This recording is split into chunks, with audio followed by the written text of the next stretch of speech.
স্বৈরাচার শেখ হাসিনা সরকার পতনের পর কুষ্টিয়ায় স্বাভাবিক হতে শুরু করেছে জনজীবন। তবে স্বস্তি ফেরেনি নিত্যপণ্যের বাজারে।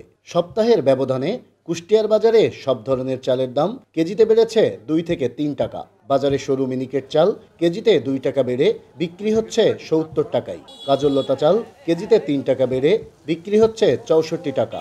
আর মোটা আটাশ চাল কেজিতে 2 টাকা বেড়ে বিক্রি হচ্ছে 56 টাকায়। তবে স্থিতিশীল রয়েছে সবজি সহ মাছ মাংসের বাজার।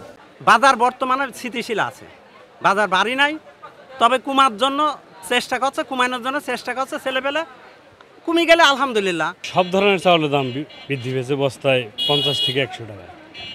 আটাশ চাউলটা বর্তমান মিল রেট আপনার 1350 থেকে 1360 টাকা। আমরা সেই চাউলটা বিক্রি করছি ধরেন এখন বর্তমান 1400 টাকা, 1410-20 এরকম। ভোক্তাদের প্রত্যাশা, সব ধরনের দ্রব্যের দাম সাধারণ মানুষের নাগালের মধ্যে আনতে দ্রুতই কার্যকরী পদক্ষেপ নেবেন নতুন সরকার। সরকার যারাই আসুক বা যেই আসুক বা যেভাবেই থাকুক, সবার উচিত যে অন্তত বাজারটাকে নিয়ন্ত্রণ করার জন্য। দাম কমলে তো আসলে সাধারণ মানুষের ভালোই হবে, তবে সব কিছুর সাথে একটা সামঞ্জস্য রাখা দরকার।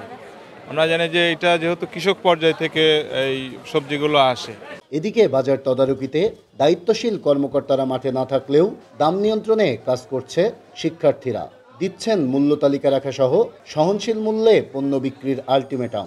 বাজারের সব বাজারই আমরা মনিটরিং করেছি। ক্ষেত্রে আমরা দেখেছি বাজারের অবস্থা, কোনো সবজি বিক্রেতাই তাদের দোকানে কোনো মূল্য তালিকা নেই, যেটা সবথেকে গুরুত্বপূর্ণ বিষয়। দীর্ঘদিন ধরে বাজারে অরাজকতা নতুন সরকারের কার্যকরী পদক্ষেপে দ্রুতই নিয়ন্ত্রণে আসবে বলে প্রত্যাশা সবার। নাহিদ হাসান তিতাস, দেশ টিভি, কুষ্টিয়া।